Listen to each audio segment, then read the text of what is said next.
Hello friends, today I talk about two powerful tools, Palantir and Snowflake. Palantir and Snowflake are both AI-powered tools that provide different types of software solutions, primarily for business and organizations. Now let's try to understand what is Palantir. So Palantir is a next generation data analysis company which provides three major software platforms as of today: Foundry, Gotham, and Apollo.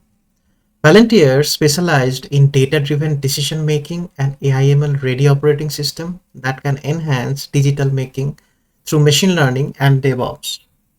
Here we can see there are different layers that Palantir support. The middle layer, that is the main layer that Palantir says, that is ontology, which gets generated or created from the data, or it can be from the model itself. So data can be any kind of source: snowflakes, synapse, traditional SQL Server, SAP, and then it creates ontology. And based on the ontology, a model can generate any kind of predictive maintenance, AI/ML, generative AI, anything based on this data. And also this data can be used for analytics, different workflows, or kind of a different integrations as well. Here we can see the main part, that is, this is some example that been shown in Palantir site. I'll share the link so you guys can go and take a look some example that Palantir shows.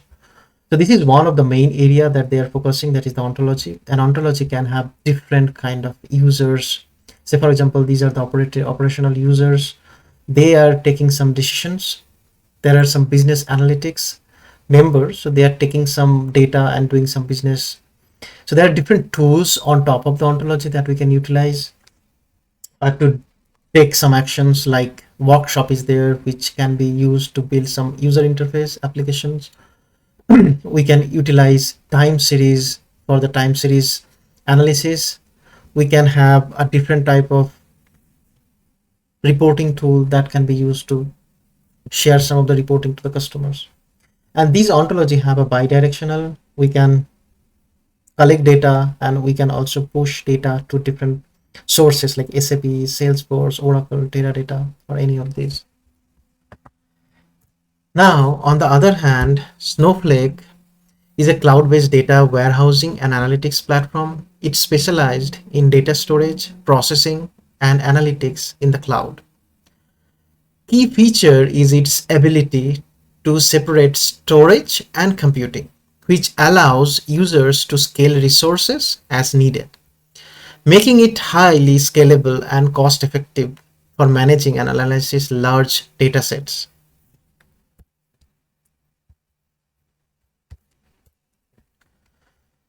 Now, users to work on snowflakes, they need to go to cloud, making in high scalability and cost effective, and it can be consume based as well. It is commonly used for data warehousing and data lake and the advanced analytics. This tool can use a large number of third-party integrations and programming language such as Python, C++, C, or any Java, any languages that supports nowadays to analyze and control the data. Let's talk about difference between Palantir and Snowflakes. Here are key 10 differences or key features. Let's talk about few really high level.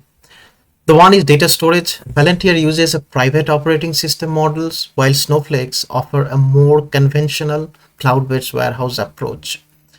Data analytics perspective, Palantir data analysis is conducted through a private operating system model, which allows for greater flexibility and customization based on use case need, but may require some technical expertise. Snowflakes, on the other hand, takes a more cloud-based approach to data warehousing, provides a user-friendly interface that doesn't require as much technological knowledge.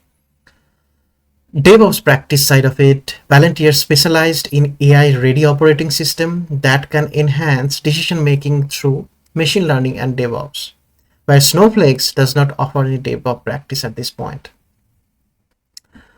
From application side of it, Palantir support 360 business. We can create application on top of ontology, and we can create some decisions, and those decisions can be fed through to the source system.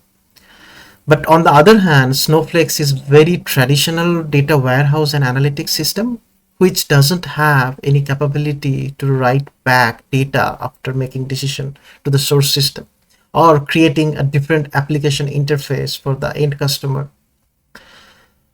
Machine learning capabilities standpoint, both applications are well capable to manage any machine learning models and include any third-party machine learning models into the environment, and they both support LLM models. And the programming language support perspective, Palantir supports Java, Python, C, C++, C Sharp, JavaScript, and other languages. Very similar to that, Snowflake does support Go, Java, .NET, Python, C, Node.js, and others. Now, how to take the decision? Palantir is more complex platform than Snowflake's, and it is designed for more demanding use case such as government and enterprise intelligence standpoint. Snowflake's is a simpler platform than Palantir, and it is designed for a wider range of use cases such as data warehousing and analytics or a data lake. Palantir is more expensive than Snowflake's, but it offers more features and capabilities. Ultimately, the best choice for you will depend on your specific needs and requirements.